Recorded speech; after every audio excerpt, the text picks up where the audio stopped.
Assalamualaikum warahmatullahi wabarakatuh. Perkenalkan, nama saya Prastiningsih dengan NIM 12010125833. Saya dari kelas 4A PAI SLTP SLTA. Nah, video ini saya buat untuk memenuhi tugas ujian tengah semester mata kuliah bimbingan konseling yang dibimbing oleh Ibu dosen Suci Habibah MPD Kons. Selamat menyaksikan. Baiklah, pada pembahasan kali ini di sini saya akan membahas tentang jenis-jenis layanan konseling.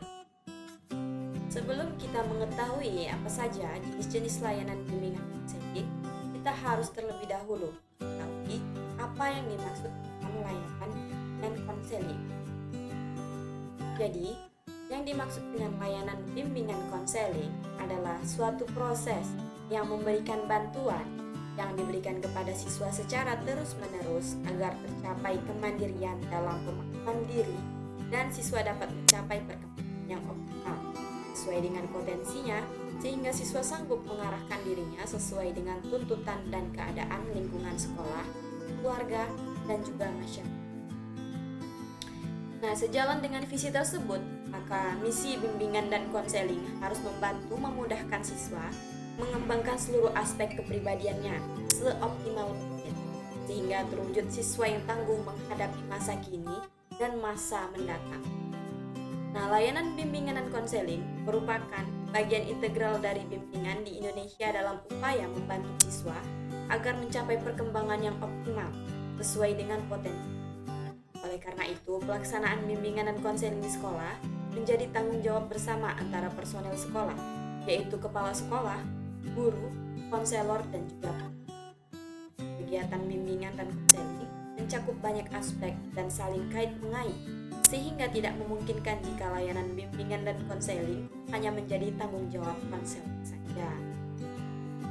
Baik, selanjutnya di sini kita akan membahas tentang jenis-jenis layanan bimbingan konseling.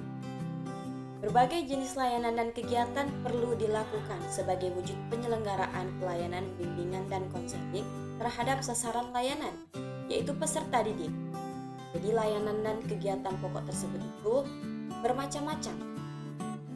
Yang pertama yaitu layanan orientasi, yaitu layanan bimbingan dan konseling yang memungkinkan peserta didik dan pihak-pihak lain yang dapat memberikan pengaruh yang besar terhadap peserta didik memahami lingkungan yang baru dimasuki olehnya untuk mempermudah dan memperlancar berperannya peserta didik tersebut di lingkungan yang baru ini.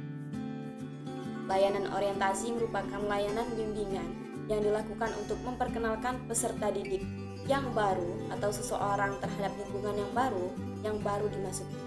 Sehingga bagi peserta didik, tidak kenalan atau ketidaktahuannya terhadap lingkungan yang berupa sekolah yang baru dimasukinya itu dapat memperlambat kelangsungan proses belajar. Nah, kemudian yang kedua yaitu layanan informasi. Layanan informasi adalah layanan bimbingan yang memungkinkan peserta didik dan pihak-pihak lain yang dapat memberikan pengaruh yang besar kepada peserta didik dalam memahami dan menerima informasi seperti informasi pendidikan dan informasi yang dipergunakan sebagai bahan pertimbangan dan pengambilan keputusan sehari-hari sebagai pelajar, anggota keluarga, dan juga sebagai masyarakat. Nah, kemudian yang ketiga yaitu layanan penempatan dan penyaluran. Layanan ini adalah layanan bimbingan yang memungkinkan peserta didik oleh penempatan dan penyaluran yang tepat. Hanya penempatan atau penyaluran dalam kelas, kelompok belajar, jurusan atau program studi, magang, kegiatan ekstrakurikuler, sesuai dengan potensi bakat dan minat serta kondisi pribadi.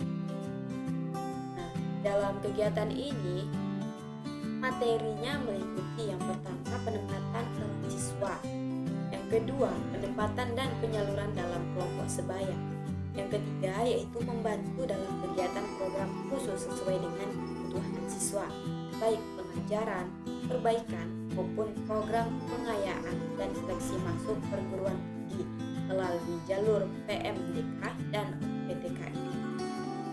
Tujuan dari layanan ini yang pertama yaitu memiliki tujuan umum. Tujuan umumnya yaitu diperolehnya tempat yang sesuai bagi individu untuk mengembangkan potensi diri.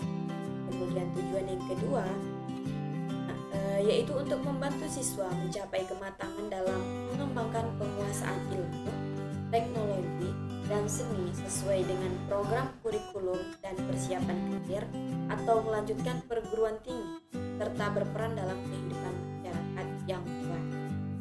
Tercapainya tujuan dari layanan penempatan dan penyaluran memungkinkan siswa untuk terhindar dari permasalahan pengembangan diri, dan juga siswa akan mampu merancang masa depannya secepatnya. Nah, baik, kemudian layanan keempat yaitu layanan bimbingan belajar, yaitu layanan bimbingan dan konseling yang memungkinkan peserta didik mengembangkan berkenaan dan kebiasaan belajar yang baik, materi belajar yang cocok dengan kecepatan dan kesulitan belajarnya, serta berbagai aspek tujuan dan kegiatan belajar lainnya sesuai dengan perkembangan ilmu, teknologi, dan juga kesenian. Nah, materi kegiatan layanan bimbingan belajar meliputi A. Mengembangkan pemahaman tentang diri, terutama pemahaman sikap, sifat, kebiasaan, bakat, minat, kekuatan-kekuatan dan penyalurannya, kelemahan-kelemahan dan penanggulangannya, dan usaha-usaha pencapaian cita-cita atau perencanaan masa depan. Kemudian yang B, yaitu mengembangkan kemampuan berkomunikasi, bertingkah laku dalam berhubungan sosial, baik dengan teman sebaya, guru, dan juga masyarakat luas. Kemudian yang C, yaitu mengembangkan sikap dan kebiasaan dalam disiplin belajar dan berlatih secara efektif dan juga efektif. Kemudian yang kelima, yaitu layanan konseling perorangan, yaitu bimbingan dan konseling yang memungkinkan peserta didik yang mendapatkan layanan langsung secara tetap dengan guru pembimbing atau konselor dalam rangka pembahasan dan pembahasan permasalahan. Materi kegiatan layanan konseling perorangan meliputi A. Pemahaman sikap, kebiasaan, kekuasaan diri dan kelemahan, bakat, dan minat serta penyalurannya. Kemudian yang B. Pengentasan kelemahan diri dan pengembangan kekuatan diri. Kemudian yang C. Mengembangkan kemampuan berkomunikasi, menerima dan menyampaikan pendapat, bertingkah laku sosial, baik di rumah, di sekolah, maupun di masyarakat. Nah, dapat disimpulkan bahwa layanan konseling perorangan yaitu layanan bimbingan dan konseling yang memungkinkan peserta didik atau klien mendapatkan layanan langsung tatap muka secara perorangan dengan guru pembimbing dalam rangka pembahasan dan pengentasan permasalahan pribadi yang dideritanya.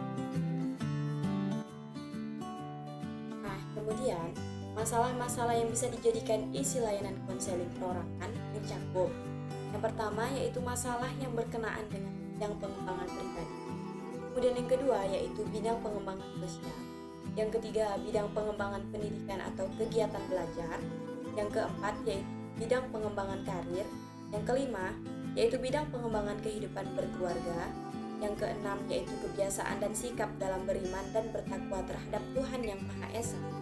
Kemudian yang ketujuh, yaitu pengenalan dan penerimaan perubahan, pertumbuhan, dan perkembangan fisik, baik psikis yang terjadi pada diri sendiri. Kemudian yang terakhir, yaitu pengenalan tentang kekuatan diri sendiri, bakat, serta penyaluran dan pengembangan.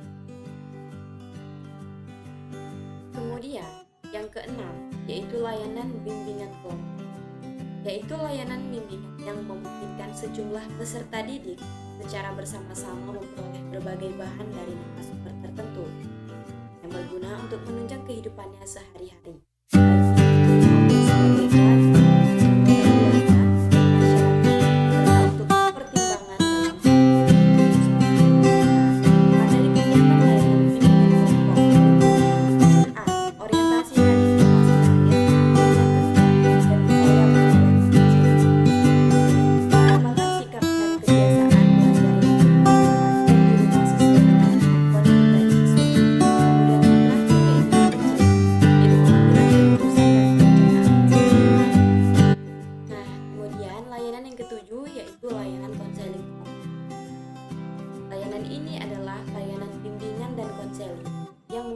Peserta didik memperoleh kesempatan untuk pembahasan dan pengentasan permasalahan yang dialaminya melalui dinamika.